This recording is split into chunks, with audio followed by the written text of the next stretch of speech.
something to be said about hard-nosed full contact. It's like that raw rap all the way back to boom bap. Spikes up, Ty Cobb inspired killing the corners. Heating up with recklessness, we still getting warmer. Nevertheless, nothing contest, we bring it best. Wile E. Coyote mixed with Roadrunner, foe comers. Holding your title hostage, the kings we smoke others. You're either with us or against us, it doesn't matter which. Scouting your weakness, we bring the wrath when we hit. There's never been a squad as raw as trash can spit. You might get bashed with a stick while I'm pounding the fence. Look around, you're a fish while I'm rounding it quick. Take a look at the base and sprint off with a fist in your face. No remorse, no mercy, no force can hurt me. The scouts purposely bring the pain, come try to work me. But there's a crew of dirty cats.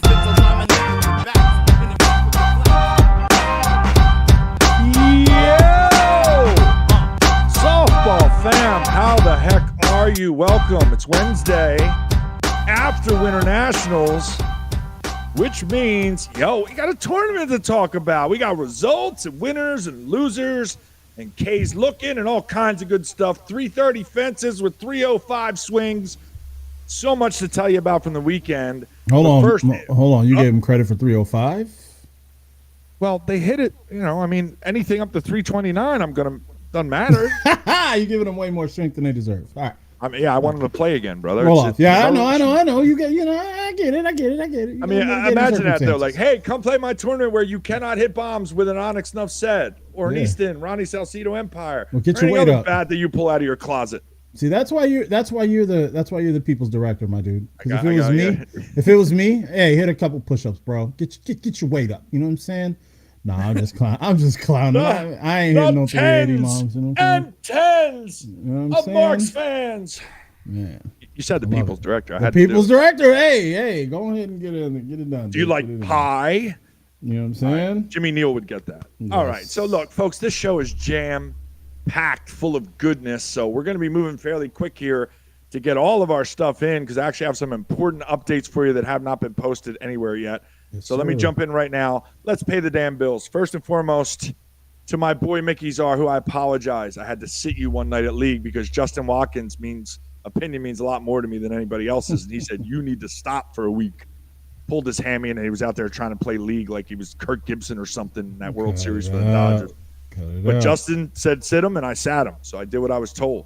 But anyway, Mickey, Czar Realty, folks. I make jokes about a softball, but as far as being a realtor goes, you're not going to do any better. I've seen it time and time again, whether he was helping someone sell a house or helping someone buy a house. He gets it done. All right. Mickey is relentless.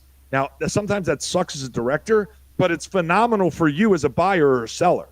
You want someone relentless. You want a pit bull trying to get you the most money you can for your house or to pay the least amount you want, for a house. So anyway, hey, please, on behalf of the Glue guys, go talk to our boy Mickey Czar Realty. He will help you out with anything real estate related. Real quick shout out to my boy TM and Mr. Teddits on Facebook doing gaming wonders. Although today I was watching earlier, he's Caldera's getting a little sweaty, ladies and gentlemen. If you understand gaming at all, Caldera, plenty of problems. The hackers have already beat the multi-million-dollar anti-hack that was supposed to be put into the game. And now everywhere you land is sweaty in a jungle rather than a Russian gulag. So, hey, best of luck out there. But if you want to see how it's done, go see my buddy Teddits on Facebook. And then I want to give a personal shout-out to John and the folks over at Marty's Trophies. They did a phenomenal job with all the trophies this weekend. Go see my buddy Teddits. The plaques. Oh, got a feedback there. I felt it was. 1975. That was all me. We're usually when they had to use real tape effects instead of computer stuff. So anyway, thank you, John, and the folks over at Marty's Trophies. Wonderful job this weekend. We had plaques done, State of Arizona, nice acrylic with a beautiful blue background. And John has also taken care of something very personal to me that I'm going to reveal right now on the show. I found out earlier this week that I had received the 2021 Director of the Year Award for the NFG Softball Association. I couldn't think of anyone better than Marty's Trophies to get my plaque done up, and I just got the picture and it's done. So next week on the show, I will proudly be displaying my 2021 Director of the Year for NFG Softball Association right here. All right, moving on. That covers our sponsors. Yes, sir. Let's. I'll get into my quick thoughts on Legacy. We are going to talk more about this with Gio. Oh yeah.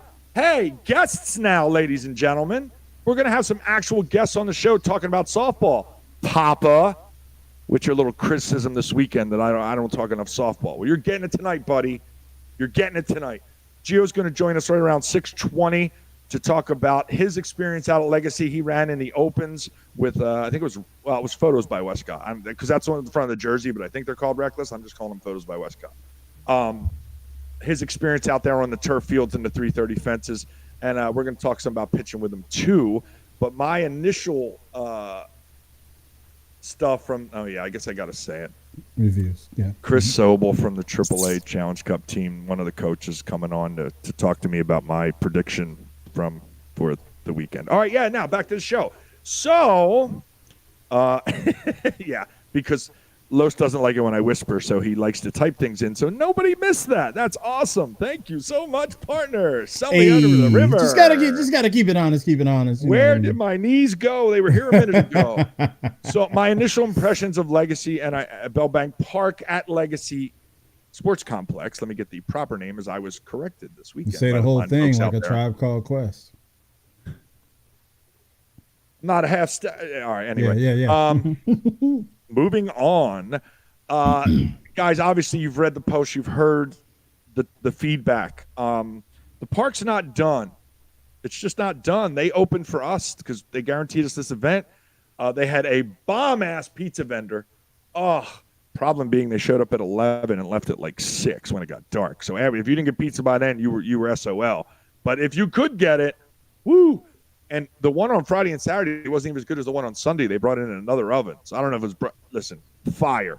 The Kona Ice stand though, the island hits of the island pop music hits redone with steel drums. After about 3 hours, I was ready to kill people. So if you came up to buy balls and I seemed a bit off, it was hearing Bruno Mars with steel drums across the way there at the Kona Ice. That was brutal. It would go from Earth, Wind, and Fire to Bruno Mars. I think one was a Katy Perry song. I'm not 100% sure. They really kind of went with a real bad interpretation. Anyway, folks, we're working on more food vendors for the Southwest Invite. We're going to be back out there, okay? We're working on making sure the bathrooms are working this time. We had the main bathroom, but then we had the spotted pot. Everything that was going on, there's going to be so much more done next month. Just be patient. These people busted their hump just to get us the fields done. Now, on to the fields. Woo! Woo! I know some people didn't like it, but let me tell you something. 330 fences changes games. Changes them. And you better change with them or you're not going to win. We're going to say who changed to win in a few minutes here. I loved it. I love the strategy of the game coming back. You couldn't just count on having a bomb. The real hitters hit them. Don't get me wrong. Some went out. But for the most part, that fence draws a line between, you can kind of hit them out or you can definitely hit them out. So, but really good games. The turf is interesting. The cork in it feels a little gravelly. I'm not sure if they got it leveled. I think they have to do a re-level on it. But overall, it was great. And also, just a quick note for anybody that was there, I am working my tail off to get those pitching mats removed for next tournament. We're just going to use paint, hopefully. That's an issue, trust me. I'm going to see if Gio felt the same way when he comes on. So, again, I want to applaud the folks at Legacy because they busted their hump just to get us working fields. Hopefully we get the scoreboards next time and there's not water in those moats behind the field so you can go retrieve your actual home run balls. So appreciate everybody out at Legacy really working hard for us. If we had a complaint, they came over and took care of it best they could. Also, there was only one bar down at Fields 1 and 2, and it was a good 3/4 of a mile to go between 1 and 8. So just bring your walking shoes there if you haven't been there yet. So that I like it, but man, I can't wait till it's done. Just with all the options, the parking lot's not done. So, and I can't say this enough, folks. If there's a lot going on, there usually is now with the pickleball and everything else open.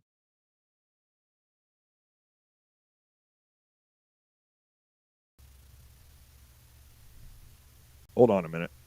All right, there we go. I was wondering what happened there. That was weird. I don't even know what happened there. All right. Well, maybe we need to look in this Melon app thing. I mean, look, you know what, though? That's par for the course if I'm on the show. Something's going to go. So my initial I can't wait till it's done. But I will, folks, you've got to get there early. It's like Disneyland. They got soccer, pickleball, volleyball. They got to get there early. Treat it like you're going to Disney World, all right? Think that you're going to pull up an hour before you get there. And then, hey, we came back and bills paid. Knock it off. That's what Venmo's for. Get there early, at least an hour. Especially if you got game times in the middle of the day. All right, so those are my initial reactions, okay? And then the one thing I got to get out right now, so tell your friends about this part. For the Southwest invite, Bob and I were working on the brackets all day, trying to find a way. Initially, it was going to be certain sanctions playing Friday night and then not coming back till Sunday. We have a ridiculous amount of the conference guys coming in the opens, so we're working our tail off to get that. So this is how it's going to go. Okay, we are doing a 3-game guarantee. We're going to go straight into bracket play. There's not going to be any pool games. Okay? Oh, geez, what am I? South Park there? Okay. So, and we're capping. We're only taking 16 AAA teams, 6 major teams, and 6 50s teams. Once we get that, it's done. It's locked up. AAA will start Saturday night around 6 o'clock. 50s and major, actually, you guys will not start till Sunday. It's going to be a one-day tournament for you. The ships will be around 6 o'clock Sunday. So, yes, it's later. I understand. But that's the only way we can keep it in a consecutive fashion instead of some guys playing Friday, not come back till Sunday. And I know a lot of guys were asking about a one-day tournament. So, here it is essentially. If you're playing 40s major or 50s, it's a one-day for you guys on Sunday. AAA, because there'll be more teams, obviously you guys will start Saturday night and finish Sunday. Also, right around 6 for the ship game. So that's what we had to do to get it in, guys. Now, I know it's not the greatest, but it's not just us on the field. We got to deal with the conference. So we got to work our schedule around. That's what I could do. So warning everybody now, it's capped. We are not playing Friday night. I know that I said that, but now we don't have to. Okay?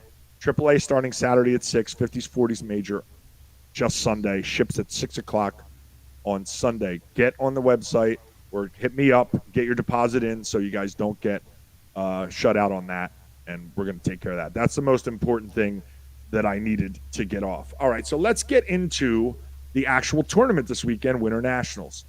Okay? I say that a lot. I got to knock that off. Yeah, you got to chill with that, bro. You know anybody? Yeah, you got to get that right. You got to get that together, bro. It's getting tough. It's getting tough. So bad. Yeah. I don't know. So, folks, the feature of the show when we talk about the tournament previous, we have a name for it because, God damn it, we need to get people's names out there that deserve it. All right, this was the Glue Guys Rewind, powered by Photos by Westcott. Everybody knows Photos by Westcott. If you don't, then where the hell have you been? Well, they know. No, they know because I mean everybody's Facebook profile for like the next month or so is going to be a photo by Westcott because that's what happens. And am I right or am I wrong?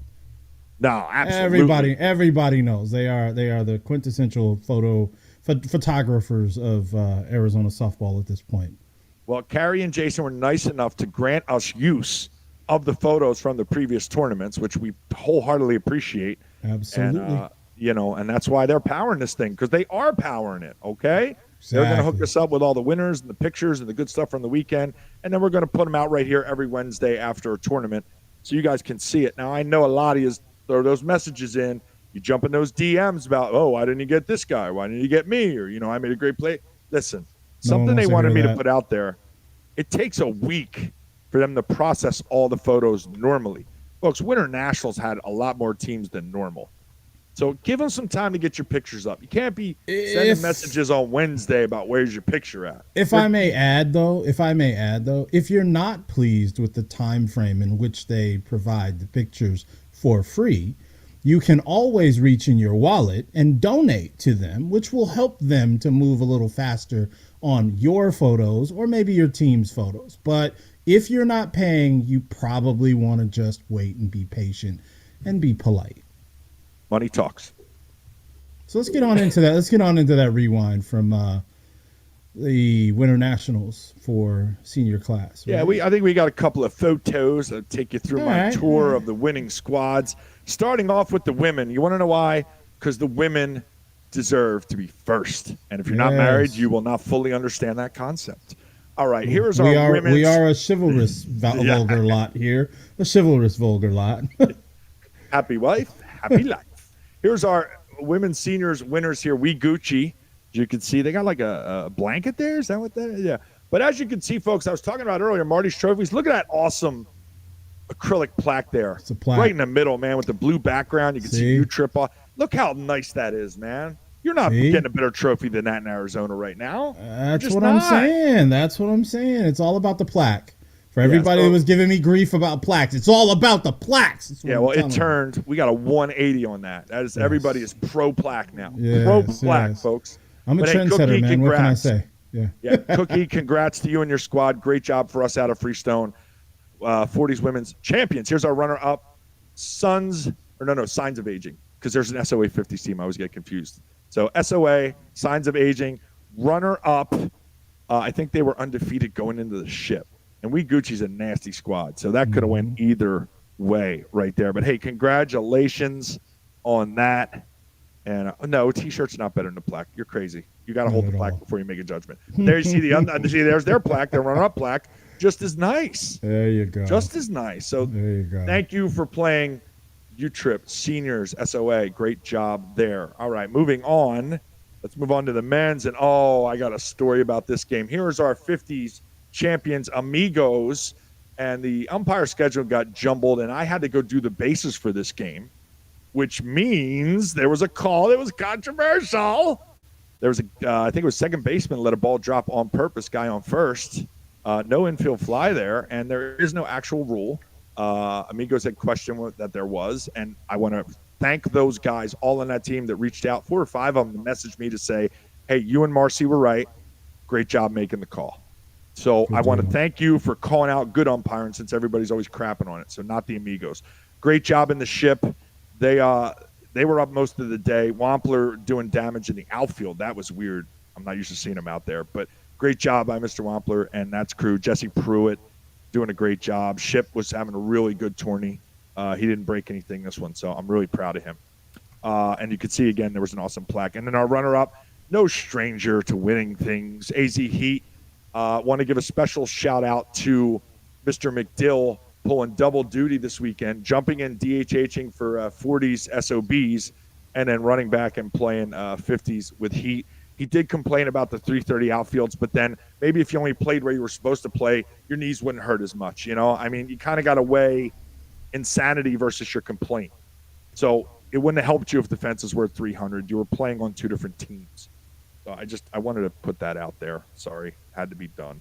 I'm checking my phone for any last-minute shout-outs because I'm about to get in there and lay all these out. So moving on, lastly but not leastly. Oh, no, we got 2 more. My fault. Yeah, we got 2 more, bro. Look at you speeding through the process, bro.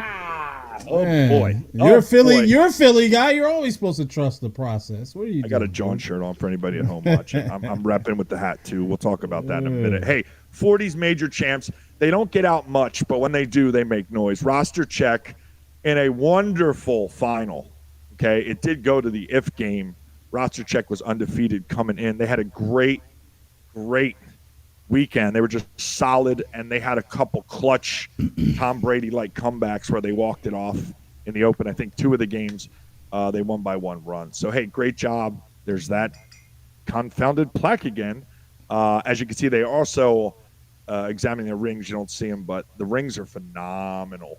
Bob did a great job finding a really good vendor. So, hey, shout out to Roster Check. Runner-up, S-Bob doing what they do, and that's get to the final.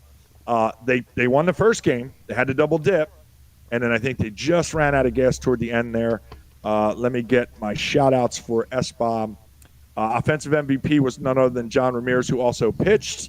He hit .920 on the weekend. 920 is outworldly. That's insane. So if I knew the sign language, John, I would do it for you, but I'm just going to give you the old thumbs up, bro. That's ridiculous. That's beast. And I personally want to apologize to John that I need to educate the umpire that was doing your game.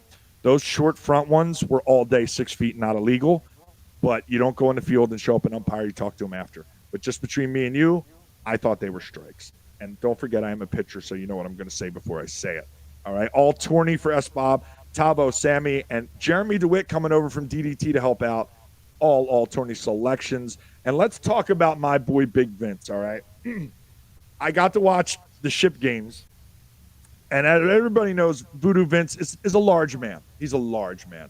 What shocked me was he's defying science by putting on anywhere from 15 to 20 pounds, but yet had better reflexes playing first base than I've ever seen from him. So he's defying science at this point. He's getting larger, but he's also getting more agile and gaining speed. So I need a doctor to look into this, please, before he leaves the country, because it bothers me. But he made picks at first base that all-star guys do not make. He was on his game this weekend defensively and also hit really well. Very smart game sense for him. If a bomb was needed, he would. If a single was needed, he'd find a gap. Because if you rolled it in the gap at the 330s, even Vince could get doubles and triples. With his newfound speed, that is, not a couple months ago. So anyway, shout out Vinny for doing that. Let's move on to the AAA. This one I took right. Oh, this was a bad beat for old Mark, putting money out there. So before the tournament started, the Challenge Cup wanted to discuss my pick of them not winning. A couple of members definitely wanted to discuss it. I felt so confident in my pick that I doubled down and bet somebody $20. Luckily, they didn't take a picture of me, hand them 20. If they did, they're saving it to use against me at a later date. Congratulations, but I have to say something, and it might piss a couple of you off. No offense, but that's what you were supposed to do. And I'm going to leave it right there. Wow. Chris is coming on later. I'm sure I will get a retort from him on that one. Especially that's what you were supposed to do to Adam McGrew. But good job. Now, let's go to a team that wasn't a Challenge Cup team. Coming in second, West Coast Empire. AJ and his crew just putting up a fight. And again, I did talk to AJ. They ran out of gas. Also, it's just the way it kind of went. And that Challenge Cup team was consistent all weekend. I know that AJ had some shout-outs. So the MVP of their team for the weekend was Ron Walraven. He pitched. He only walked 5 people the whole weekend. That's pretty damn impressive coming from me, a pitcher. Their all-tourney went to Tim Ramsey. He was their second baseman, hit .848. Nasty. To lead the team. Challenge crazy. Cup shout-out. Chris wanted to point out that the whole team batting average was .738. I think that kind of tells you everything you need to know. 7 guys batted over 800, and the defense only gave up 5.6 runs a game. Very impressive from both squads. Some other shout-outs. Let's stay in AAA. My first shout-out is going to be to Mr. Ronnie Salcido, who this tournament would not have run nearly as smooth without him. He is an invaluable member of the team, and I'm so happy he's here. And for anything you need, Easton Worth and Micah now, please go see Ronnie. Here he is selling one of his bats this weekend. I made sure to get a picture. Ronnie, great ambassador of the game, got to talking to everybody this weekend. And maybe I didn't fully understand it until I was sitting right next to him. But, man, that's a class dude. Everybody knows it. But just, I'm not telling you anything. Ronnie, thank you for everything you did for me with coming over to U-Trip and this weekend. I appreciate it. Moving on to some team stuff. A1 wanted to acknowledge Monty Harris batting .825 for the weekend. Attaboy. And it was their first tournament. So Mr. DeMarzo would like to acknowledge everybody for balling out all weekend. They were in every game. They got 2 wins. Not bad. Their first tournament. Brew Crew, also shout out the whole team batting through injuries. And Brew Crew had the NCAA upset of the day, a 16 seed beating a 1. That was the team hits, came in at 1, and then they lost to Brew Crew. So, hey, shout out to you guys for battling. It's really fun to watch you guys come up and grow the last year and a half. Out in Major, AZ Bandits, I wanted to thank Rick Dush for always, when I ask for stats, giving me an email all the time. And one thing I wanted to say about Bandits, I've always loved Bandits, trust me, but they wore special jerseys this weekend, and I got the story from Rick, and it's a pretty cool story. They got these Halo jerseys made up. Sunday was the 13th anniversary of an accident that took their friend Frank's 2 young boys, CJ and Nolan Smith. They were 12 and 6. Frank had just finished league at BLD and was on his way home when they were T-boned by a drunk driver. Frank and Tracy were both in the hospital for an extended period of time. Frank's still dealing with some stuff from the accident. He lost eyesight in one ear, and he also lost hearing in one ear. So the Halos were created in the boys' honor. They still do play D's in U-Trip, the actual Halos, and the Desert Ridge High School baseball program uses the Halos as their feeder club team. So, special shout-out to all the AZ Bandits for thinking of CJ and Nolan Smith. That's awesome. Now, as far as their actual players go, because Rick always takes good care of me, man. Matt at Witten Companies, Brian Ketcherside, Standard Plumbing. Frank Smith had a great weekend at the plate. Randy Blunt, my favorite third baseman in all of softball, not just senior because he plays kids too. He started a little slow, but then he almost batted 1,000 on Sunday, so that's a hell of a way to bounce back. Dom, oh man, me and the names. I got caught there. My apologies. Dom, I'm not even going to try it. You hit amazing. Marcus Thrall played great all around. Well, he should.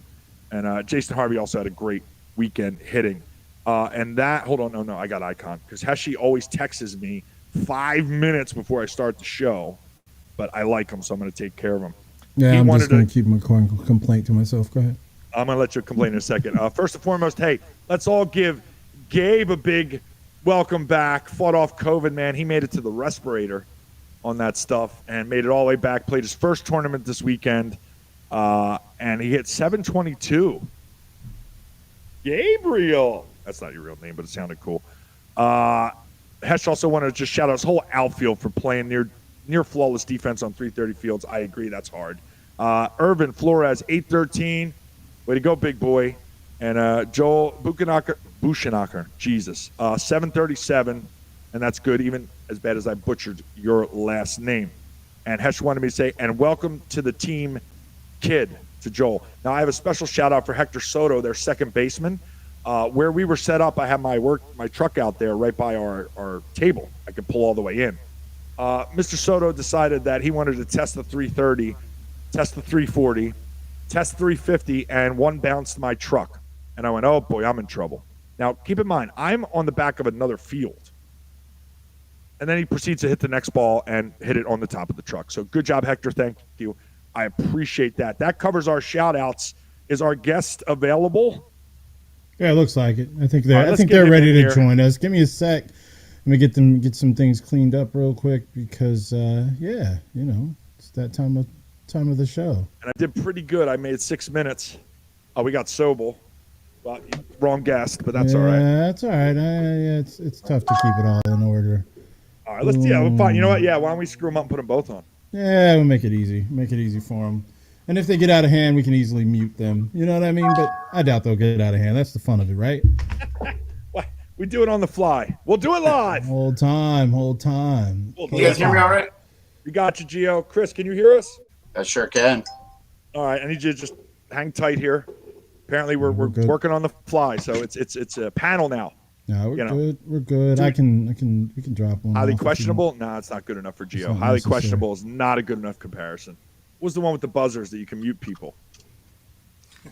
Man, you dating yourself hella, man. It's you not, make me feel young.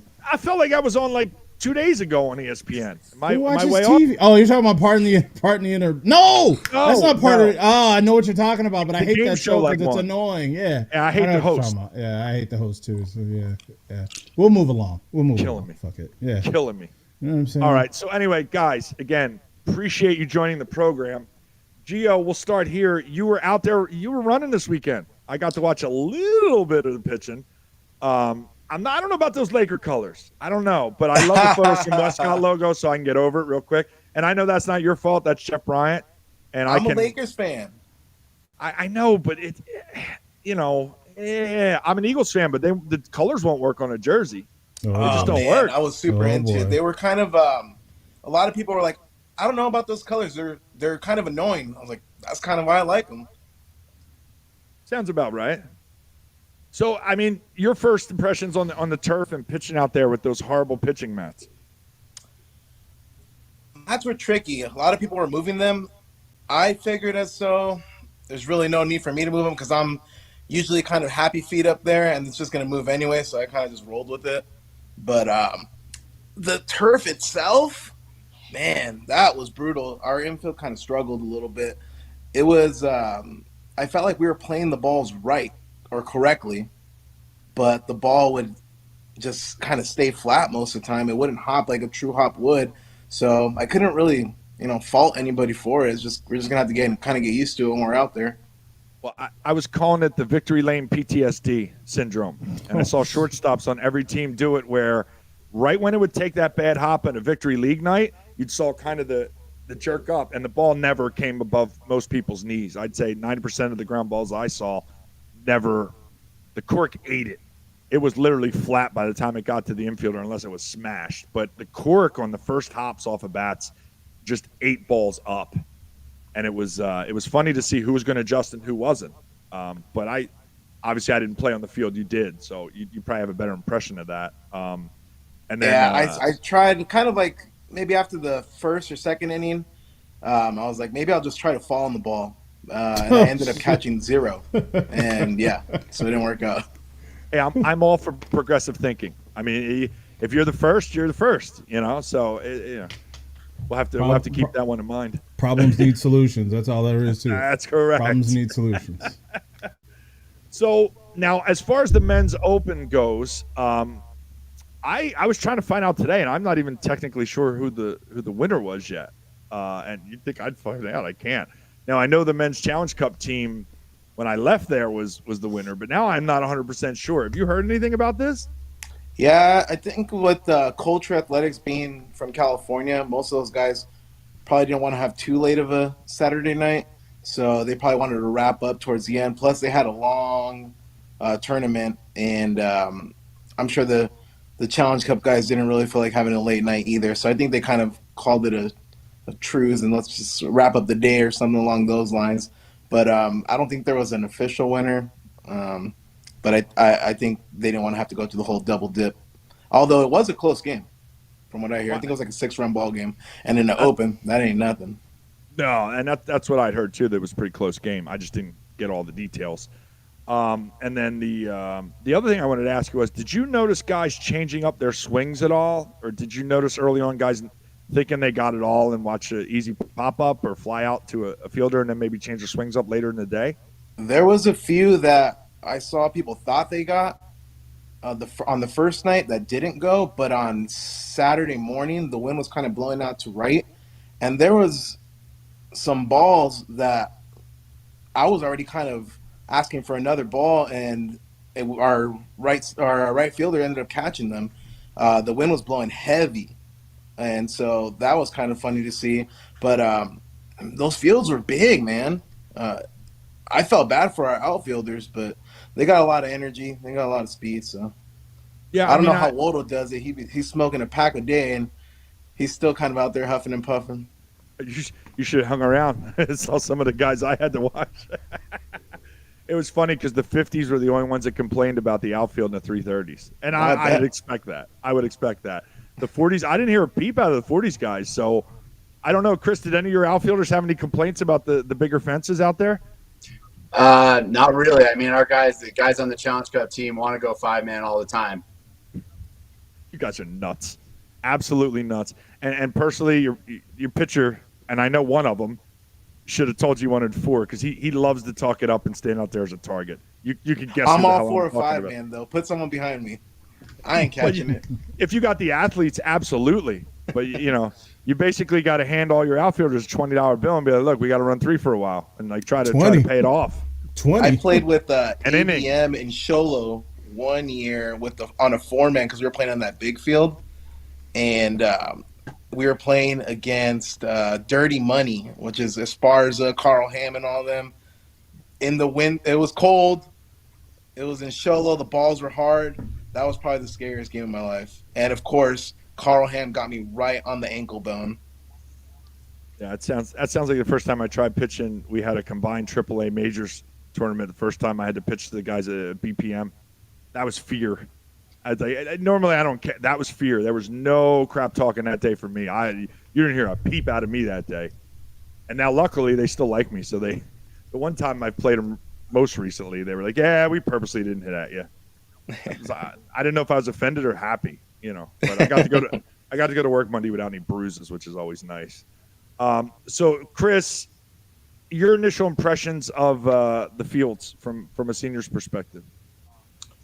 The fields themselves, I mean, Gio's right. The first game, the infield struggled with the ball dying on a ground ball or something like a line drive that hits the dirt. The infield struggled. They made the adjustment pretty quickly, though. Didn't hear anything from the outfielders.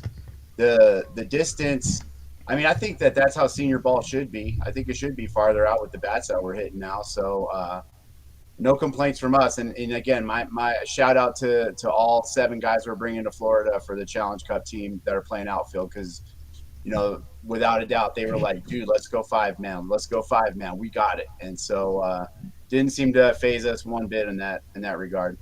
Yeah, I just got excited because as a pitcher, here's 7 outfielders. Like, whew, all right, we can rotate. We ain't got the same 4 guys. Can you throw some ground balls? How about some ground balls? We need a breakout here. It's not that easy. You haven't pitched. Stop saying that. You don't understand. So, did you get to see any of the games while you were out there, Gio? Any of the other open teams? Yeah. First of all, I think Strive.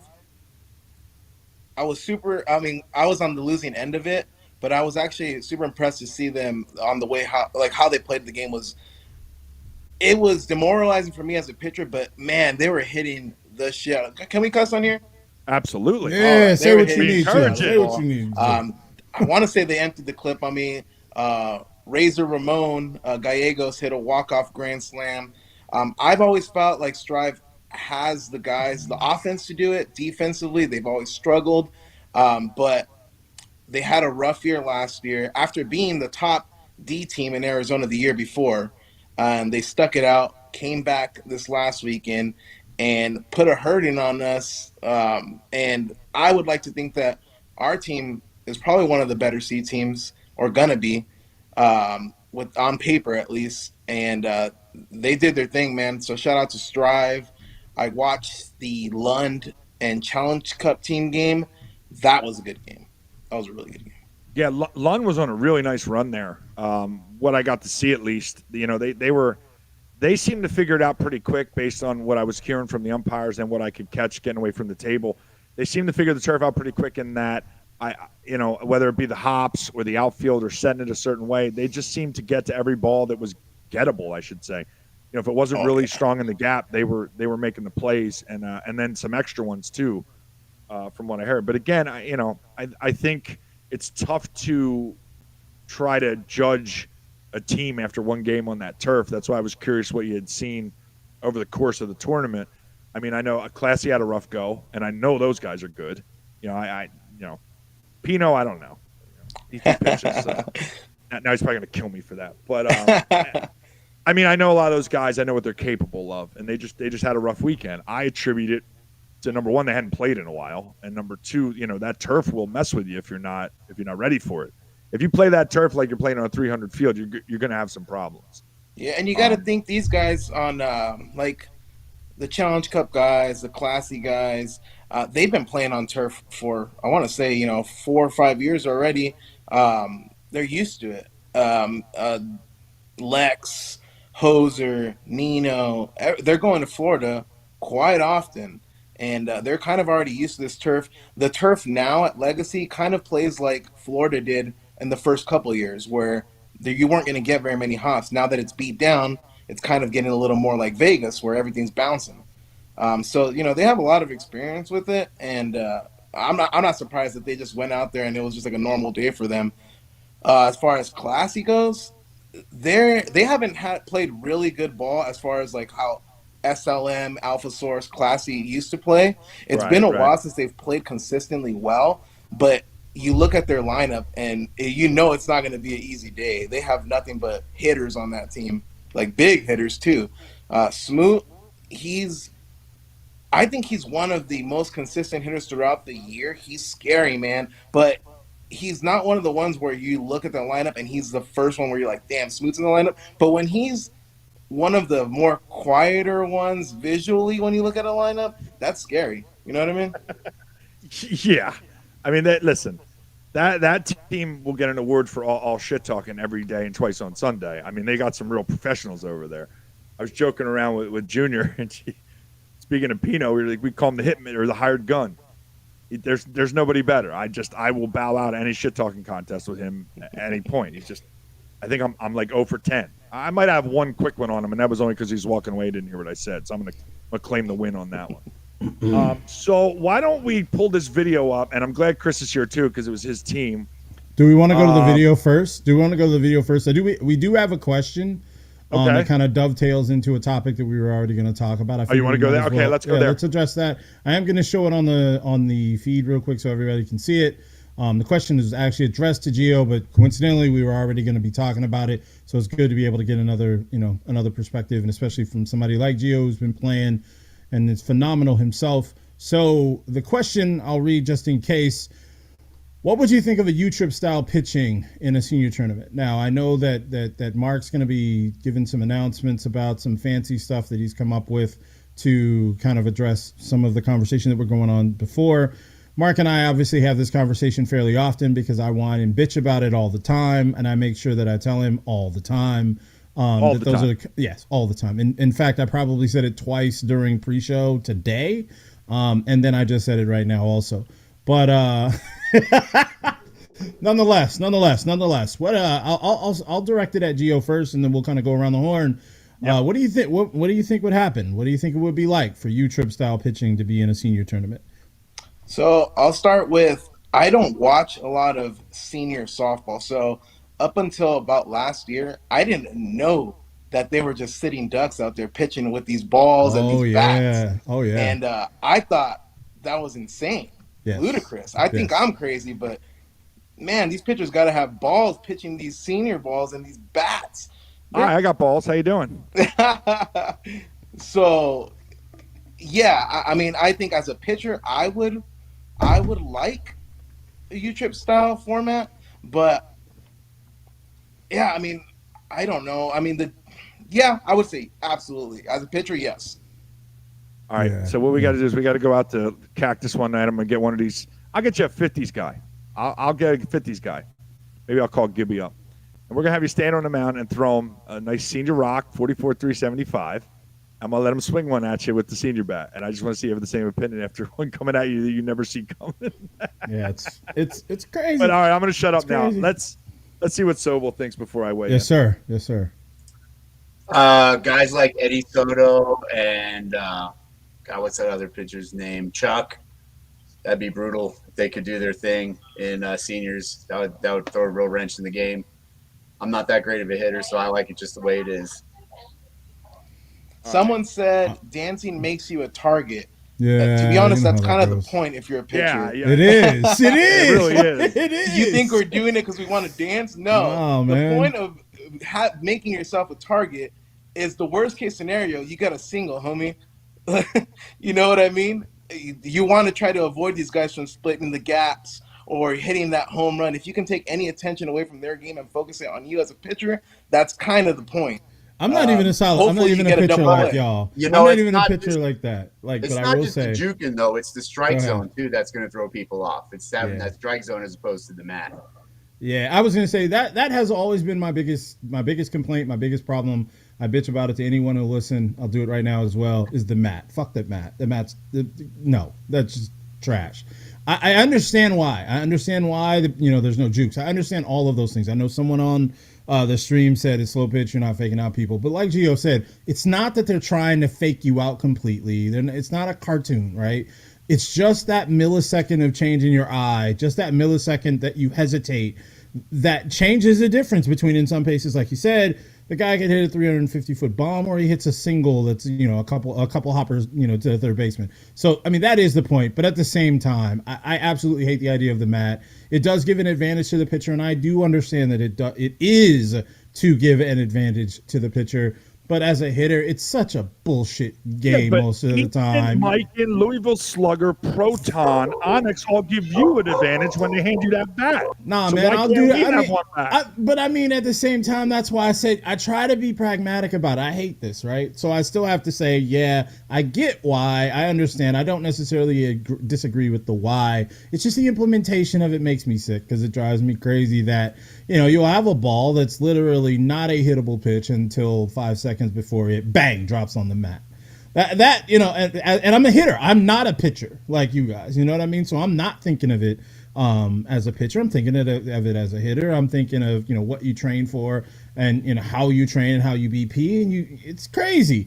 But again, I do understand. I know, because some of these bats and some of these balls, and I don't even hit the ball that hard, but some of the balls I see that I hit back at pitchers are nuts. Whoa. So you don't hit the ball hard? Bro, no what? Sir. Not like some of these other dudes that we're talking about. And I wouldn't use me as a gold I think standard. you're selling yourself. Look, you're just I'm the selling yourself a maroon little short, standard right now, bro. I'm the maroon standard. I mean, I'm way down here. But but again, I do believe, in senior, man, I see some of these balls coming in. I'm playing first base most of the time or third. And some of these balls coming to first and third, I'm like, fuck, man, I'm about to go catch. Ole! I'm about to go catch. This is Ole! nuts. So I mean, like I said, that's why I said I might sound a little hypocritical in saying, yeah, I get it, I understand, or whatever, and I hate it because it's not my way. But if they just do away with the mat and go to a straight strike zone, I would retire all my other complaints and bitching about the process. Cool. Even give us regular U-trip bats or something, and give us a strike zone. You like how I led that for you, Mark, right? You're right. You like that? I appreciate that. You like that? Come on, man. All my experience pitching back in New Jersey and some of the worlds we played in down in Ocean City. Well, I wouldn't call it worlds. It was whatever local, Ocean City, Maryland. We would play with a 6 to 12 arc with no mat zone. So I'm used to pitching to behind the plate without a mat. I never got the plate where I played, coming up my 20s, 30s, 40s. I never got a mat. I had to hit behind the plate. Harder. It is as a pitcher. In league, the way you make us use that mat because it's at Legacy, and there's a lot you get away with when you're for us that you can't get away with the mat. Right. No, I agree. I mean, it's two totally different ways to throw the ball if you're using a zone versus a mat. Now, here's my biggest gripe about putting that type of pitching in seniors. And I personally, yes, I don't like it, but that will never be the reason why I wouldn't institute it into the sanction if people wanted it. If there was a majority of people that wanted it, I would put my personal feelings aside. The biggest thing, and probably the reason you will never see it happen in a 40-plus situation or 50-plus situation, is the bats and the safety of the pitchers. Look, I know we're a little nuts. Yes, you got to be a little nuts to go out there and pitch on a consistent basis.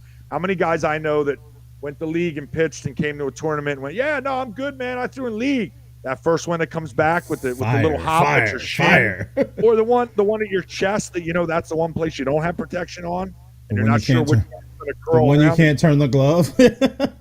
Right? I don't know how many times I've put the glove to my chest just to protect my chest, not to catch it. Literally hit and it catches an arm because you curl. But the main reason it probably won't happen, guys, is a safety issue with these senior bats and balls. Now, I am not a fan of that pitching mat.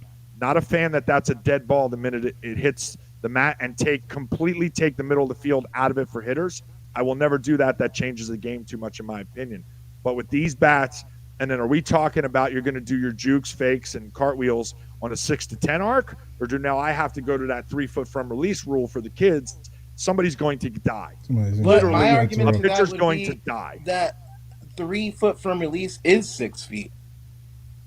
Well, now senior's a little different as far as delivery goes and whatnot, but I think the 3 foot, senior just goes 6'10". So while you're not watching the release as heavy as you would if you were doing, a zone kind of thing. Exactly. So to be able to use the lower pitch, we call them quote unquote U-trip pitches. So I guess Luke had a point earlier on Facebook as far as Facebook being known. Whenever somebody says 3 to 6 foot, somebody usually answers U-trip pitching.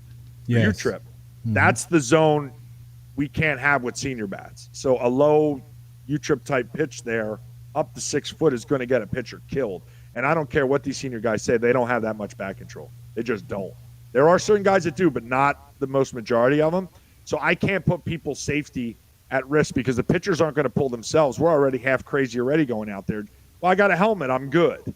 I don't know how many guys don't use shin guards. I think you're all effing crazy. Oh, that's crazy. That's nuts, you're bro. insane. No, that's nuts. So I got to protect the pitchers from themselves at this point, basically. And I just don't see it happening. What you're saying is old people don't like change. That's what he said.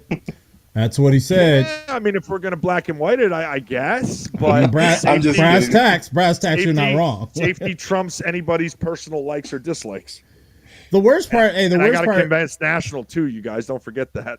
Hey, the worst part is like a lot. I remember last year, whatever. One time I was playing, and I only hit with my U-trip bats, and I kept hearing all the reasons why. Well, yeah, you need we get a different bat because all of the other things, and then at the same time you hear everyone saying, "Oh, it's safety, it's safety, it's safety." So why are we even using those bats? Why aren't we sticking with the U-Trip standard? And then again, you make the changes that we were saying with the U-Trip standard. You're really playing U-Trip senior. I know that's the argument that a lot of people, not just me, and I know I characterize it as I bitch about it or whatever, but I've thought about it and I've talked, with a few people. I've even had a couple conversations with Bob about it in the midst of my complaining. If you're going to make a change like that, you're obviously not going to do that with with the current senior tech. You're going to, if you go back to a regular U-Trip bat and you still take some of the rest of the senior rules, which are the things that make it more fun to play. And then you're also pulling in the stuff that we've been using, or most players have been using for a decade or more when they were playing regular mins, or someone like me who's playing both. You don't lose anything. You keep the game fun, you keep the game safe, and at the same time, you raise the intensity and the urgency of those particular games because you don't have those extra crutches like, I'll loft this one over and let it hit the mat, where you're playing horseshoes rather than actually pitching to a zone. I can understand the help. I understand the safety. I just think that it kind of dumbs down a game that isn't really that active in the first place, and I don't want to say, I'm old myself, right? I'm old and fat, whatever, but at the same time, I don't necessarily want to play a neutered game or a neutered version of the game just because I'm old. That's where I essentially start complaining about some of the rule changes, because I don't know that those rule changes actually benefit the game. And I understand safety. I believe me, I understand that being an emphasis, but if the changes on one side would make it more fun or make it more enjoyable, but it's still a safety hazard, I get it. But when you're saying, okay, let's make these changes to affect the game, make the game better, and in doing so, we're going to mitigate some of the safety issues by making changes, I think it could be a much more enjoyable situation. I mean, I see a ton of great ideas in chat. I wanted to clear a couple things up. Absolutely. Whoever said all my senior pitchers are asking for it, there's 4 of you. Knock it off. That's the first thing. Second thing, I see a couple good ideas. Yes, very much so. 220 and 240 bats. That's not a horrible idea.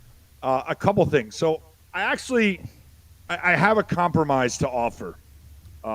Bring it. Both guys on are going to be able to talk about this. So my idea is U-Trip National really, really wants to push the 35 and over. Me personally, I wasn't super excited about it. It's just a tough sell because the 35 overs are still swinging U-Trip bats basically with senior rules. That's not an easy sell for these guys. But what I'm thinking now, based on today's conversations, and there is a good amount of people who are at least asking about it. So what if we do a 35 over tournament and we bring over the U-Trip style pitching for it? You're swinging U-Trip bats anyway. What are you, future now? And then we just come over and we bring the pitching over to there. We take the mat out, so it's kind of a combo of the senior and then what you guys are asking for as far as the zone and the pitching. And it's 35 plus, so 40 guys can come down and play that no problem. And what we'll do is we'll do that on an off weekend from where the normal senior tournament would be, so you don't have to leave your team out in the lurch. And we'll give it a spin, and we'll see how it goes. But that's what I can offer up right now, and we'll be doing that. Talking to Bob today, we got to nail down a date or two, but I'm looking to do that sometime in March, have it on an off weekend from the other seniors, and we'll see how well that goes over. If you guys, that's a compromise I'm willing to make based on the feedback. Hopefully you guys sign up for that, and we can, even if it's only 6 teams, we can run a little tourney and just test it out and see how it goes. See how it goes. Because that's the only way you're going to find a good answer anyway, the solution itself or whatever.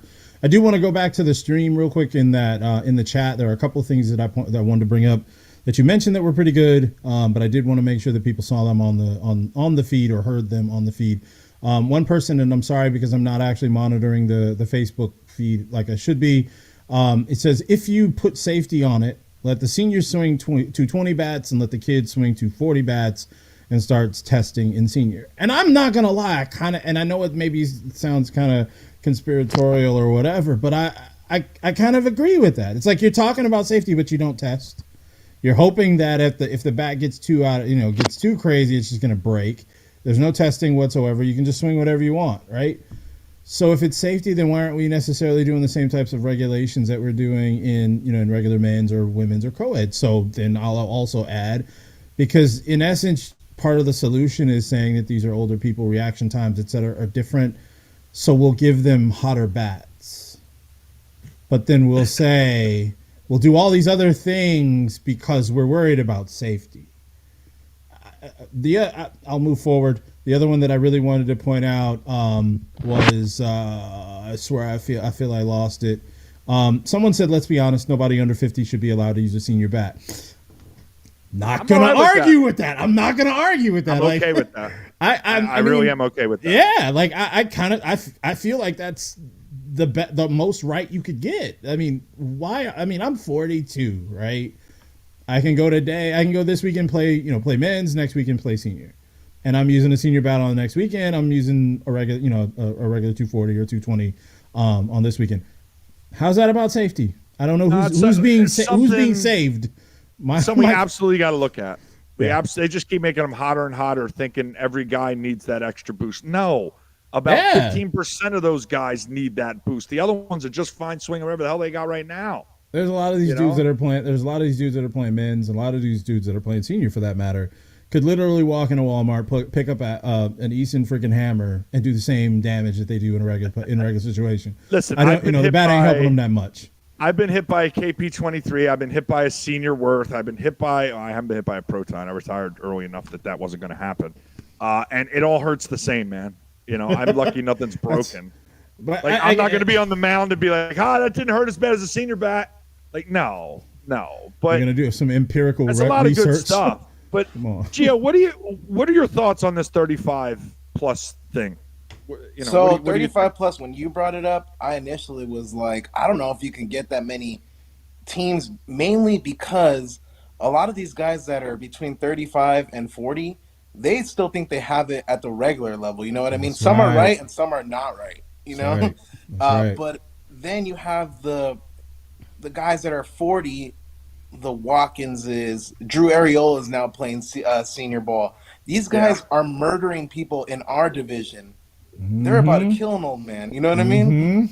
That's why the 50s thing looks better and better. The more names you keep throwing out from these guys doing double duty, either conference or high ranked ball, and then coming and playing seniors, just 50. Yep. Yeah, they're dude. They're gonna kill somebody. That's real. And in fairness, Drew and Justin have the back control that if they don't want to kill somebody, they won't.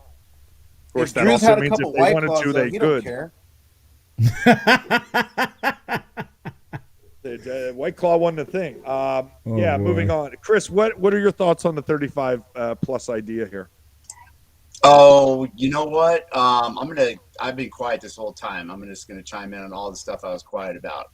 That's fine. Pitching and the pitching mat and all that stuff. Run it. I think y'all are just trying to reinvent the wheel here. I didn't hear a lot of complaining about it. I think it's fine the way it is, and I've enjoyed playing. For me personally, I have enjoyed playing seniors. I have felt like I played U-Trip for a while.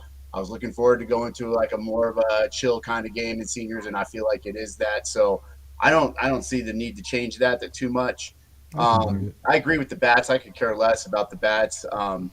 But about the 35s, I that sounds like a lot of fun. I wish I was around, when I turned 35. I'm 52 now, playing 40. So you can play too. It's 35 plus. If you want to drop down there and swing a U-Trip bat, you're more than welcome. That's why I think it might have a shot. Is that? Yeah, I don't know. I mean, you guys are talking about all this stuff. I don't know that any of it's really going to change, or we're just talking to throw out some ideas. That's a good idea, and I think having a tournament where you run it that way to see how it plays out, and that way you can do trial and error, kind of like the run scored be determining the seeding thing. Shout out to my Challenge Cup team who run Rule 2 teams in seeding and ended up being the 3 seed. So that led to a rule change going into effect next tournament. Just I want to cover my ass just a little bit. Solutions. That confusion and that problem there is being remedied before we even play another tournament. So at least I can say I heard and saw what happened. It was not correct. I just wanted to throw it out there, Mark. But I'll take my lumps. That's what I'm here for. And I don't know, man. You know what? I'm just here to represent the Challenge Cup team. That the tournament we just had was a really good tournament for us to tighten up things before we go to Florida in a couple weeks. Build chemistry, which apparently we didn't have. That's why we weren't going to win this whole thing, Mark. Oh boy! Oh man! Gio, how do you the handle these shots kind of situations? Fired, bro. I'm not used to being wrong, man. How does Man, this it's people just raining. yell at We you? needed to brass, tighten up our bro. chemistry a little bit, which which we did, and I'm just really proud to be representing Arizona. I wanted to get a couple digs on you there, Martin. So No, I appreciate it. Somebody got $20 off me. My apologies. I didn't get your name for and beating you on a paid bet. up I'm right trying to away, forget it. and what a good man. You paid Good up right man, away. good I don't know. man. I know Good Gio's not wrong a lot of the time, but I don't know how to deal with this. man. Hardly This ever. is rough. Hardly Yeah, ever. this is rough. I thought maybe, all right, you don't have the experience in losing. I All do right, have fine. one question though. Was Mark? Was it your team that was wearing your guys' Challenge Cup jerseys this weekend? No, that was so. Hold on. The Yep, two that was teams that wore guy. Challenge Cup jerseys. It was our team, and it was the co-ed D's, I believe. Nerds. That was such a nerdy move. Well- Save them for Florida. Hey, we needed to take a team photo because we have some people we have to thank and sponsors we have to thank. We wanted to take a team Oh my photo, God. and we just got They them. sponsored for Florida. Where I'm in Florida. Oh boy! Oh, it's No, Challenge no. Cup on Challenge Cup I looked Prime. at it. I was like, nerds. Oh, All right. it's crime on crime. Oh my, C versus AAA on Well, I'll crime tell on you crime. what. When your Challenge Cup team raises the money that we raise, we got to thank some people for it. We wanted a See. team photo on They the did raise field some money, man. that we were going to send thank you cards out that are going out before we actually go to Florida. So you tell I me am not when mad. we do it when we're all together. All right. Sorry, Gramps. Shots fired. Shots fired. Hey man, it's raining brass today, bro. What are we doing here? Chris brings up a great point. He's not the only Challenge Cup coach on the show here, folks. Yes, sir. Gio's got himself some Uh-huh. work to do. So what? Yes, sir. How you feeling? We're getting close here. What are we? 2 weeks out? 3 weeks? So we're real close here. What? How are you feeling going down? I know. I did want to say while I have you on, I appreciated the way that you announced the team and the post you put up and the things that you talked about in that post. It would have been very easy to come off very look at me and this is my thing, and I didn't read it that way. It didn't come off that way. You did a good job of explaining how hard the process is for people who care to understand instead of just cry about it because they don't understand the process. And just like, hey, these are my guys. These are the reasons, and we're going. And if you got a problem, hey, I'll work your ass off next year so you have a say in the thing. But right now you have none. So leave me alone. But I appreciated the post. It wasn't selfish at all. You didn't bring any attention to yourself as a coach or organizer or whatever we're calling it. And I appreciated that. But with your squad, that being said, how are you feeling, being a couple weeks out here? I'm feeling good. I'll thank my sponsors in Florida. But no, I mean, I feel good about it, man. I think we've got a good little group. When you put these things together, there's a 99% chance that you're going to have people, say some negative stuff, or they can't wait until you go out there and fail, especially the ones that were on the cusp of making it. Yeah. They're the ones that are kind of low-key like, I hope this guy goes 0 for 3. And just because that could have been your spot. And that's natural. That's being a competitor. So, but you can be competitive and still support. And I think for the most part, our division has a lot of that. I think the C division, if we're talking about overall, the guys that didn't make it or that I know could have, I talked to them this weekend and, they were super cool about it. Like, hey, good luck, man. Hopefully I can make it next year, blah, blah, blah. Who says that I'd be the coach next year? But, yeah, I mean, I think we have a good group, and I think everybody that I picked is there for the right reasons. They're not looking for a vacation. We can party after, and Lord knows I know how to party, so we'll party after, hopefully with some dubs. But there was a couple people that I did kind of, I really like this guy, but I heard stories in Vegas at GSL Worlds that these guys were out till 5 a.m. I don't want to have to babysit, dude. That's the last thing I want to do is worry. I'm already worried about uniforms, getting all that shit organized, hotels. Shout out to Proton for hooking us up. Yeah, no, man. It's a lot, but I think winning it or having a really good showing would speak for itself. No, I agree. So I don't know. I was going to nerd out there. I got one too, but that's just that's the perk. That's my perk of being a director, I guess. But no, I remember when you posted that, and I think I even commented on it, like, amen. Somebody finally said it. Because there's a lot of, look, if you get picked to be a coach, great. You do it however you think you need to do your team and your sanction and your players. And I was very fortunate that as soon as I came into this position, I got to at least talk with Calvert and Sobel and also Bougie, who's doing the 50s team, just to, not to have input, but just to kind of pick their brains and see where they were at. And just to check a couple names, like, have you looked at this guy? Have you looked at that guy based on my experience? And then I left it alone.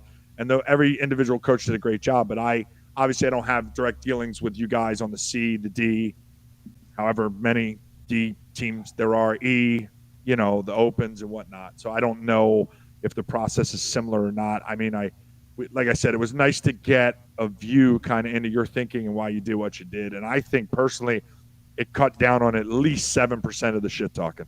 At least and 7, I'll tell you 8. what. I'll be upfront on what I did. I had a plan going into it as soon as I got asked.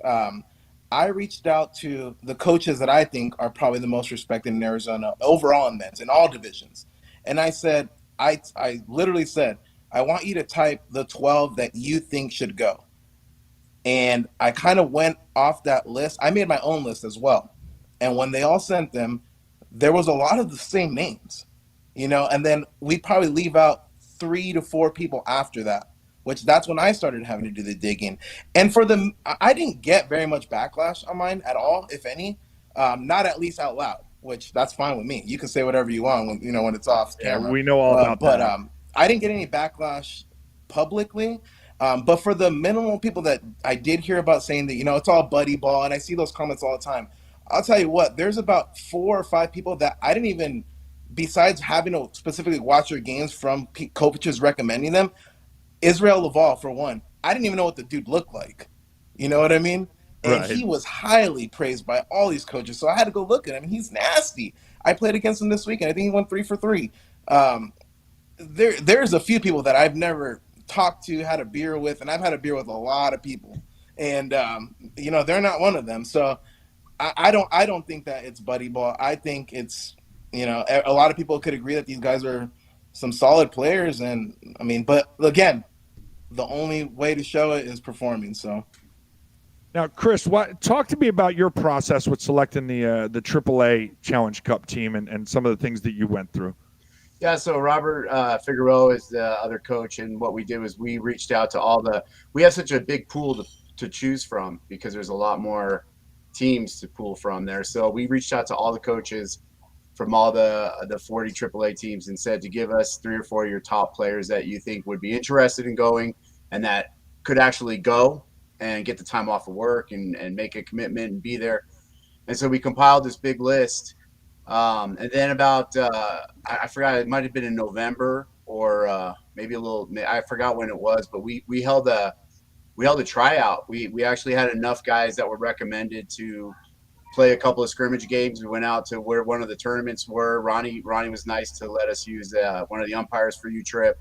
Marcy came out and umpired, and we basically had 2 scrimmage games. And we knew that everybody that was going to be nominated, we knew they were good. So we weren't really looking for can they hit. Like if a guy went in the scrimmage games, if they went 1 for 3 or if they say they went like 3 for 4 or 4 for 4, that really wasn't it. We know they can hit. We were looking to see how they act on the field, how they responded to each other. And then me and Figueroa just had some discussions about, what we started looking at the positions and figuring out where they would best be served, looking for the outfielders. We knew we wanted to have a lot of outfielders because we wanted to rest the outfielders. When outfielders that are playing get on base, we want the outfielders that are not playing to run for those outfielders because they're fast and we can keep their legs fresh and then switch it up like that. So we knew that. We wanted a couple of pitchers. We took whoever we thought was going to be best, but it was really about chemistry in the scrimmage games that we did. And then from there, we held a couple of that was it. We just held a couple of practices, and I think it worked out good. I haven't heard any backlash. I'm not sure it happens. I keep my, I'm up in Prescott, so I'm kind of like tunnel vision up here. I'm kind of fortunate that I don't get to hear any of that stuff. I don't play league down in Phoenix, so I don't hear it all. You're very, very fortunate, just so you know. Yeah, very fortunate. So, and that's good. I really don't care. I just want to go there, compete, have fun. And if we end up, placing, doing well, then we made the right calls. No, I agree. One question, I have a thought. This is actual where you guys might be able to help institute change or not change, depending on how you feel about it. Something I'm considering doing. Now, Chris, you had amazing success with your fundraising in such a short amount of time. So shout out to you and your entire team for the work they did. I'm not saying the number, but it was large. And the guys are going to benefit down in Florida because of it. But guys, what I'm thinking of doing is announcing the coaches super early. Let's just, for argument's sake, say April. So it gives them more time to fundraise. Also, I would hope that they would take the extra time to keep an eye on players and teams best they could. But mainly to the fact of all the guys that they want to go would be able to go easier if you had more time to fundraise. What do you guys think about that? We'll start with Chris. Yeah, I think that was really the most stressful thing about the whole thing was trying to get the fundraising down. And very fortunate. I'm going to give a shout out to Rebecca Roman. She's Challenge Cup, one of the guys, Henry's wife. She volunteered to she's she has kids. She does this with her kids' youth sports. She took the bull by the horn. She was our fundraising campaign manager. How come I didn't see the bake sale? I would have got in on that bake sale. Isn't that the Little League bake sale? She knew what she was doing, and she kind of did a great job delegating. That helped us out a lot. But I think having more time, I don't know. I think having more time would be definitely beneficial, not only for the fundraising, but also for the practicing together, getting in tournaments together. That would be huge because we only really got to play 3 tournaments together. One was a scrimmage we set up with the major, the 40 major guys. We played a D tournament and we played the one that last weekend. So having more time to gel and stuff would be great. But it's a lot of hard work in the short amount of time to raise that much, to raise the money that we did. And like Gio's saying, getting the uniforms together and getting all that stuff together, it's a lot of work. So it would take a lot off of a coach's and a manager's plate if you could get it going a little earlier. Gio, what do you think? Before I do that, I do have an answer or a suggestion. I do have a question for you. Your Challenge Cup team has played a couple events, you said, or a couple games. Do you think – so I took the opposite approach. I have not put my team in any events. Reason why I haven't done it is because I want the excitement to be there. I want everybody to be ready. We all kind of know each other in our division. We play against each other all the time. And I think there's a lot more negative that could happen than positive, in a sense where if something goes south, somebody gets hurt, that's one. Or if we take a whooping, right, by some team that's worth a damn, people kind of start questioning, like, damn, should I even go to Florida? Say you don't have it fully paid for. Am I going to drop this money to go fly out there and play with this team that isn't as good as they thought they were? This year I decided I'm going to do the opposite of what everybody usually does and plays together.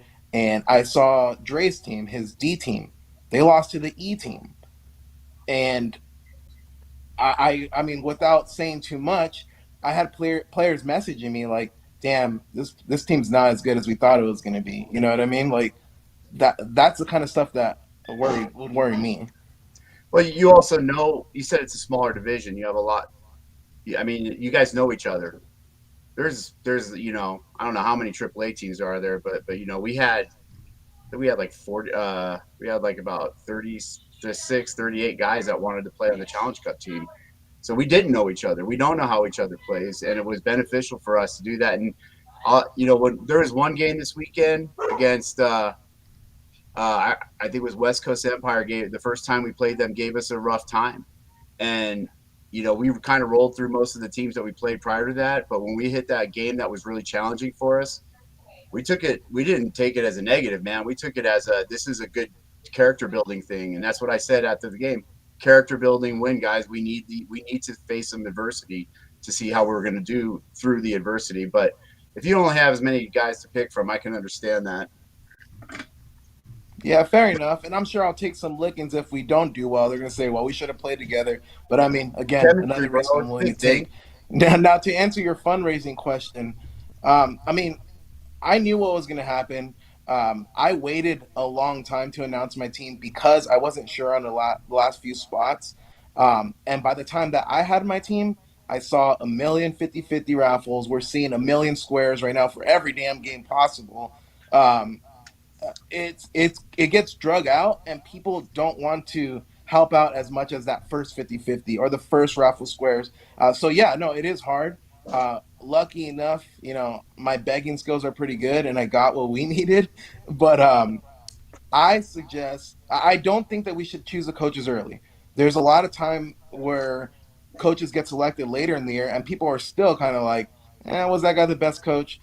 April's too early to tell. What I suggest is USSSA start their own 50-50 at the beginning of the year. Every event people could throw into this bucket, 50-50 for the Challenge Cup. Who doesn't want to win fucking probably 20 grand, you know what I mean? At the end of the year, if everybody's thrown into that 50-50 bucket, you see the same people every day. Nobody knows if they're going to make the Challenge Cup team. They're going to want to help themselves out. Everybody's going to assume they're going to go on the Challenge Cup team. How every weekend I throw $20 into the bucket, you know what I mean? And then use those funds and split it through every Challenge Cup team, or a certain amount for if there's a certain amount of like 40 teams in one division that has a lot more players, throw more that way or something like that. But I think if USSSA does their own handheld 50-50 themselves for one big pot, I think that'll help. No, I think that's a really good idea. Something else that was posed was putting almost like a Challenge Cup fee or a fundraising fee on the entry stuff. $5 extra on, and I'm not a big fan of that. I think people should be able to make their choice. Shouldn't be forced to do it. So Yeah. I like the 50-50 idea much better. Now, One good thing thing- Chris hey, is here Mark? now. Oh, go ahead. I was just gonna say I saw Mickey post in the chat, and I was gonna say the same exact thing.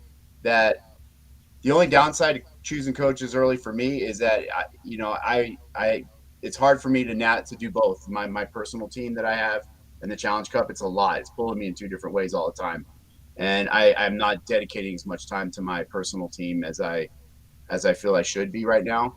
And we're not even playing the tournament in January, so that's the only downside I think is by doing it early, it might detract from that person's from that coach's personal team. Well, like I said, it's fluid. I got you guys here on the program. I wanted to throw that at you kind of from a director's perspective to get your takes. No decision has been made yet, obviously, but I'm just trying to find ways to streamline the process to help the coaches out with the money side of it, because I know for a fact there's a couple guys that wanted to go but couldn't.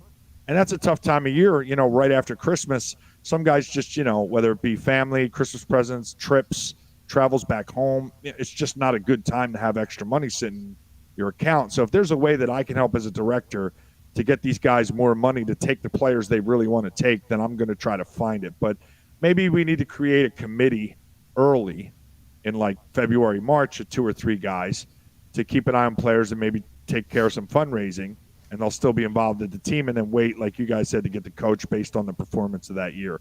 The only downside, if I named it early, would be based on the year before. So when you first do it, you're going to take a hit as far as the timing, but if you do it every year, then it'll catch up to itself next year, because you'll base 2023 on what guys did in 2022 and so on, just coach-wise. But let's move on. You guys are here, and I want you both to take a look at this video. Chris, you got to see this in person. Gio, I don't know if you've seen it on the internet yet, but we have it for you. This is a good friend of the program, Don Logan, playing for West Coast Empire against this Challenge Cup team that we've been talking about. Folks, this is the end of the game, and the game was not just any game, it was the ship. All right, so let's take a look at this. Don is claiming a legal pitch, by the way, folks, as you watch this. Looks pretty good to me. No, he said Don. that one. He said, I had it obviously because that's my guy, and we hit often. Right? Yeah, you put the hand up, and I asked him about that. I was like, that ball's not that's not illegal, bro. Yeah, and 10 feet is the arc, by the way, Gio, 6'10". I kind of forgot that I could to scrub it. I didn't bring the telestrator out, but he says, right, he keeps saying, oh, it was way too high. It was way too high. Okay, bro, fine. So he points that out. We're back to playtime. Yeah, he takes the first strikes. That's all right. Nothing That's wrong fine. so All far. right, that's fine. You know. All right. Next ball's a ball. Yeah, it was low. That one It I'll was give very was low. low. That was very low. We got 1-1, so it's 2-2 now. Yeah, 2-2. 2-2 count. Here we go. That looks good. And that's the ball game. Catches that outside mat, which we can argue about whether it's good or not. That's not the Hey. point of this, folks. Don't start that again. You know, the funny thing about that was after that first strike, he was arguing about the height of that pitch. And then the umpire said it was a strike. And then Jason Fine, right when the pitch was about to be thrown, said, and this was going to be a strike too. And then he ran off the field right after he just took it. Yeah, but in hold on now. In fairness, Fine says that after every batter, every pitch. Every so that's pitch, not. yes. Hold on now. Fine It talks all the was time. funny, man. But let's Watch give it credit run to off. the guy. Let's give credit to the guy throwing the damn ball. Sure. Here's the Coach. pitch. Sure. Killing it. I love that dude. I used to get mad at him when he throws the fast pitch, but now that I understand the mentality and I've had conversations with him about how much he understands pitching and really mentally looks at pitching, and we talk about the jukes and stuff, getting batters off of their, messing with their heads a little bit, throwing them off. Chore's the master at it, working within the rules and pushing it right to the absolute limit. The best part is he usually knows more than 60% of the umps that do his games. So God bless him, because Don knows better. That's all I'm going to say about this whole video. Don's Yeah. been playing softball a Yeah, long man. time. Yeah. He knows how to hit it to the outside. Chore gave him the outside pitch. He's got to turn his damn hips and put that between the shortstop and the third baseman. Look at the hole, by the way. Look at the hole on the left side while you're looking at this. It's painful to see it, and to see that ball was out there and he literally just had to raise his hands and go. I mean, that's and there's our boy, nothing but else come to on. it. It's that's money. That's 2 bags easy. Even for me, that's 2 bags easy.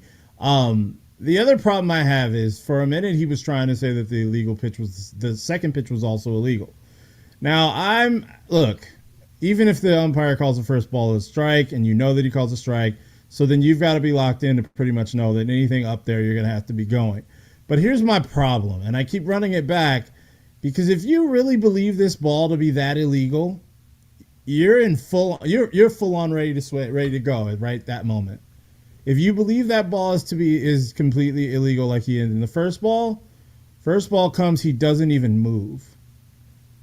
First ball's coming, pitch is on the way. He doesn't even move. You see? He doesn't even move because he knows that ball's way too high. Fine.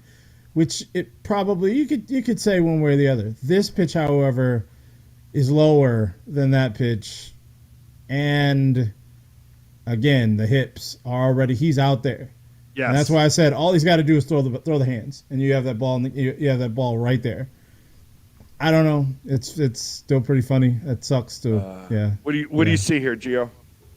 To me, it looks like he just got jammed on that second one. He was gonna go, yes, and he thought, And then maybe stopped. it's outside. Yeah. And see? he just. But I mean, man, that pitcher must have felt so good after that. It's Chore. Chore played some C's. He gets down. He gets down with everybody. And whoever said play with the music, no, we're not getting copyright. Yeah. Cut that out. It was. I mean, funny, the sounds I are can't do good. it. There are sounds on there though that add to it, and that make it. I mean, it makes it even funnier. But we didn't want to risk getting a takedown off of I'll the tell you music what, for that's Chore, in the video. only for Chore. Play it through real quick. Just for Chore. All right, here we go. Just I'm gonna play it. restart Right it. from there is fine. It don't matter. It's only gonna be a couple seconds. All right, it's not letting me. It doesn't want to let me. What? What TikTok's Okay, got that's there? why. Oh no. There you go. That's the music that's on there, and hopefully, I wasn't even close to the real song, so they ain't gonna ding us for that.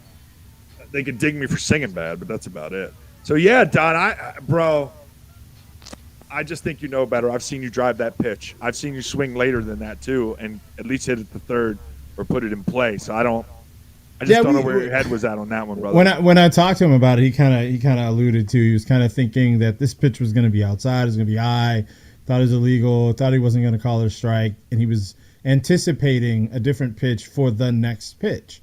He figured he'd be going into full count, then he's got to throw him something he can drive it oppo. I don't know. My own opinion, I don't know that I ever try to anticipate the following pitch. You got to Props stay. to You the got to umpire stay for locked sticking in. to his guns, though. Hey, a lot though. of Absolutely. umpires fold on that one. They say, Yeah. we'll just go 3-2. Nah, I loved it. I mean, that's what even last night I was saying it to Don. I was like, I would have rung your ass up on that too, especially after you first started complaining about it being illegal, and then he throws another pitch that's a little lower, and you don't let it fly.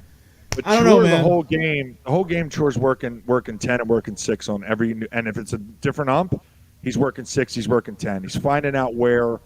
Hopefully the ump's going to be consistent. Call it and let it, where he's going to keep it, where he's going to let it go. Right. Because as a pitcher, the only thing you pray for is like, look, if you can be consistent, I can adjust to where your zone is. I can get it there. But Chris, I'm assuming Chore was testing it all game. Am I correct in that assumption? Oh yeah.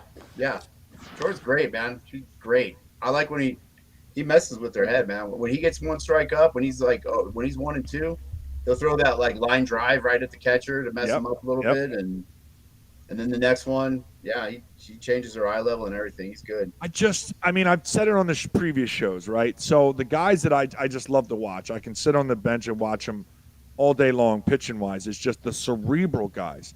They go out there understanding that, look, I'm already at a severe disadvantage, whether it be the bats or the zone or the umpire don't like me today or whatever it might be. You got 14 things working against you before you ever throw a pitch.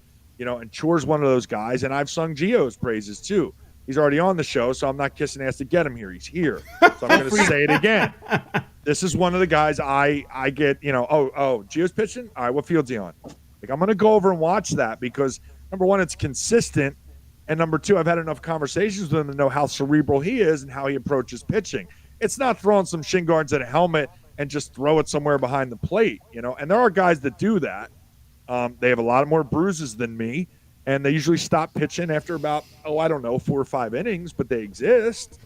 The cerebral thing is huge, and not enough guys take advantage of it. Not enough guys who claim to be pitchers and whatever, E, D, C, seniors, I don't care what the sanction is. Girls, you too. Women, you claim to be pitchers, but you don't put any time in your craft. You don't study anybody else. You don't try to see the cerebral side of the game. Look, a lot of guys and girls out there have big-time egos. And that's the easiest button to push if you don't want them to swing the bat exactly the way they want to. All right? If you press the ego button, adrenaline is a mother effer to deal with if it's too high and you need to slow down. And if I could change the speed, I could change the location, I get a late break, I might have a pop-up to the catcher or at least to where a left fielder can make the play. But we try to find every last little angle. And G, you're one of those guys, man. You're always constantly trying to find an advantage. And as a fellow pitcher, I appreciate that. Yeah, and I'll tell you what, man. Like, I actually generally I enjoy watching other pitchers. Like, there's definitely my little group that I like looking at.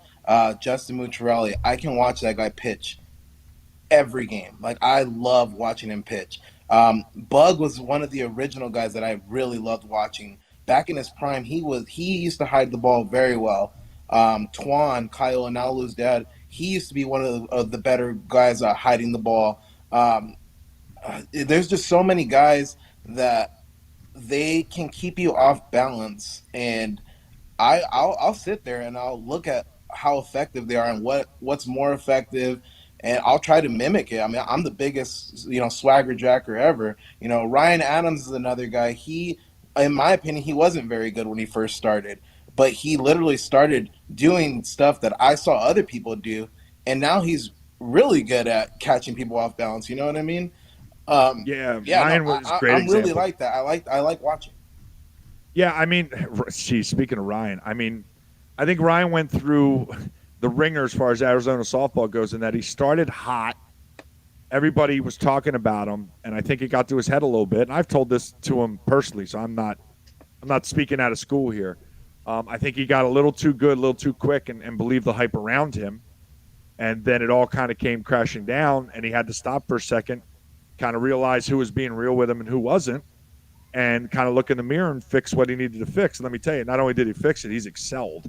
I mean, that behind the back one he throws, get out of here. I've tried it, not with anybody around because I knew it wasn't going to look good, but I've certainly tried that on my own with a bucket of ball. The ball don't even go anywhere near the plate. I'm throwing it out by first base. It's a great pickoff move if we could throw pickoff moves, but that's as close as I get to looking as good as Ryan does with his behind the back throw. I'm sure it's somewhere on YouTube if you want to go look it up. But yeah, just I don't think I see enough guys taking advantage of the cerebral game, especially at your level, G. There's just so many advantages available to you as a pitcher that you can take advantage of between changing up your delivery. A lot of guys are sidestep. You go out there and throw a couple, throwing your front foot straight out, kind of how I throw seniors. It'll screw them up. Little things they don't take advantage of. I watch a guy get lit up and not change a thing in 3 innings. You're the pitcher. You should recognize you're getting banged up before anybody on the team does. Yeah, you know what you threw. Yeah, I mean, You know what you're throwing out of your hand. You know how good or bad the pitch is. Just like out of my hand, I'm 95% sure I know when it's coming back at me. Like it's my fault because I feel it out of my hand before the batter ever does anything. You know how to avoid those or know like, all right, I better move as fast as I've ever moved in my life to put some distance between me and this ball. Because I see that proton coming around and I am not real confident in my glove right now. But anyway, we are going on almost an hour and a half, so I'm going to wrap it up. I want to thank our Chris. I know you didn't talk as much, but listen, both of you guys, I appreciate you coming on. I really appreciate you helping push the show, and both of you, man, good luck in Florida. I'm rooting for everybody, especially my senior guys. What can I say? But, Gio, because of the way you've been honest just in softball in general since I've known you, I'm always rooting for you. Always. Because Appreciate it, brother. You are something that most people in this softball community are not, and that's consistent. And I appreciate you for it. I could agree with that. The Keeping It Real was probably the most apt named show ever about softball on any of the channels. I'll just leave It's that. It's coming back, there. man. Trust me. So what's the plan here? The first one is going to be insane. I got a dude that, oh, man, I'm pumped. So do you have a tentative date here, or are you kind of still scheduling here with your super mystery guest? I have to be super patient with him, but it's soon, and I'm gonna reach out to you because I need help setting it up. Like this little thing you got going on, it's amazing, man. I don't know how to do all this cool stuff, but I'll reach out to you, Marlos. Yeah. I just stand here and talk and say dumb shit. He's the one who makes it look good. All right, maybe the Funkos help, but that's it, man. He does everything. Yeah, there it is. I got to give him his credit. And then before you guys, all right, Chris, see you later, bud. Gio, do you have any NFL picks for this weekend before I let you go? I'm gonna go Bengals, Chiefs. That's all I got. That's all I got really right now. You're not going to do. No, Hey. definitely not. Definitely not them. No, but you could have been much worse based on Mr. Miller's recommendation. Now let me ask you: is his team the Cowboys? Yeah, it is. That's what I thought. That's why he got real Cowboys, quiet when real Penguins, facts got put out there. And Pirates, I think. Yeah, I know it's Pirates, but I will say this, Corey, since you were so quick to try to get Gio to plead your case like a lawyer about coming out on Philly fans, do I need to talk about Raider fans or Rams fans or anybody going in SoFi stabbing people? So knock it off, all right? We threw snowballs in 1964. Wow. And last but not least, you can be regular season champs. You're going to choke in the playoffs. I'm not worried about you. The 49ers are going to beat you if you don't take care of Deebo Samuel. So there, I'm done. That was for the Philly crack. I get a little offended. Sorry. I take that. Sorry. But Gio, again, dude, thank you so much for coming on. I do truly appreciate it. And like I said, I'm always rooting for you, man. Thanks, man. I really appreciate you guys. Hell and yeah. Marlos, I'll be in your DMs, man. I need your help. Right on, bro. Appreciate it. We'll see you guys. I'll be tuning Holler. in. Love the show. Love the setup. For sure. Blessings and success to you guys for sure. Indeed. Thank you, brother. Appreciate you. Thank you so much. All right, guys. We'll see you. So, hey, Yeah. first guest not bad. We kind of threw the. And by the way, I saw it earlier just to say it. The name of the show is Around the Horn. Somebody got it for us. Around the horn. Yeah, I did see Tony somebody say it, Rinaldi yeah. is the host who drives me. Yeah, he's weird. bonkers. He's very weird. Annoyingly weird. I can't with it. Can't. There's a lot of comments I missed. We were kind of concentrating on our guests, and I Yeah, did I a was gonna crappy say- job of that. So I I was gonna missed a say, I lot. I hope wasn't- nobody I gets wasn't- offended.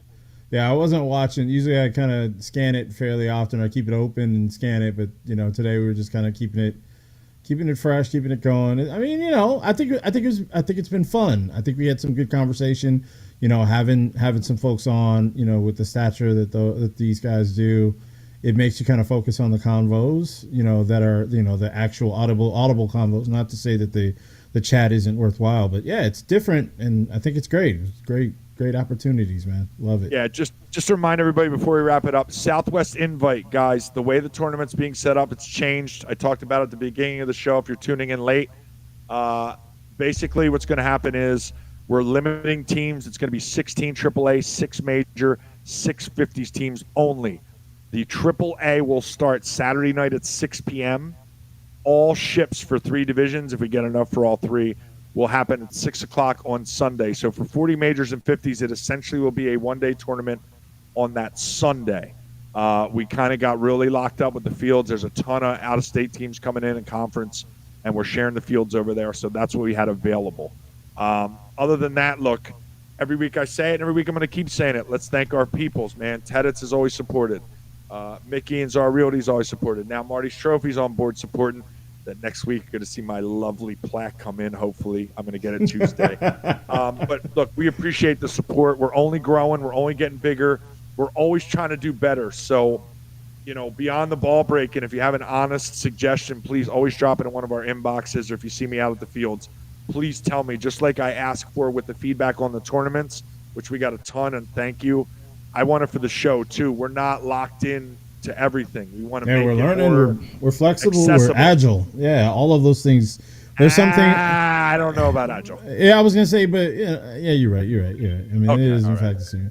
But, I mean, we want to hear them. We Yeah, want to yeah. hear them, and we're going to make changes. Just to give you a preview of some of the guests we have coming up, we're going to have Ernie from Blue Pill Mafia on real soon to talk about team building, one of the most successful senior teams ever in senior Yes. softball in Arizona. He's going to come talk to us. Also, because he made fun of me and said we didn't talk enough softball, I told Papa Roberto Garcia, then you come on the show. And he said, okay. So we're Hell locking yeah. down schedule, Hell and we're going to yeah. have Pop on real soon, too. That one I would not miss. We're probably just going to start it, bring them on, and talk until we're done. Run it, just full on. I'm run not it. even going to start with a subject. We're just going to let he knows a little about everything, and he's now playing with Icon. He pitched his tail off this weekend, by the way. He knows a little about everything, so he wants more softball. Well, then you come on and help. Run And he it said he up. would. So That's right. something to look forward to. Again, thank you. Great tournament, great feedback. I can't wait to do it again for Southwest Invite out there. Legacy February, for us, 5th and 6th. For you young cats, it'll be 4th through the 6th. So until next week, again, I say this all the time too. This program is only looks and sounds as good as it does because of the guy to my you're actually on my left on the camera, It's like- but right on the over. Yeah. Right. Went That guy. away. Went that away. AKA Blaze Rock, AKA Mr. Marlos Hill, the technical wizard and talent unmatched in this world. Thank you again for a wonderful program. What do you got to say to the people on our way out of here? Peace.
Now, last week it taped like 10 seconds at the end of one of these conversations at the end of the music, and I was like, oh,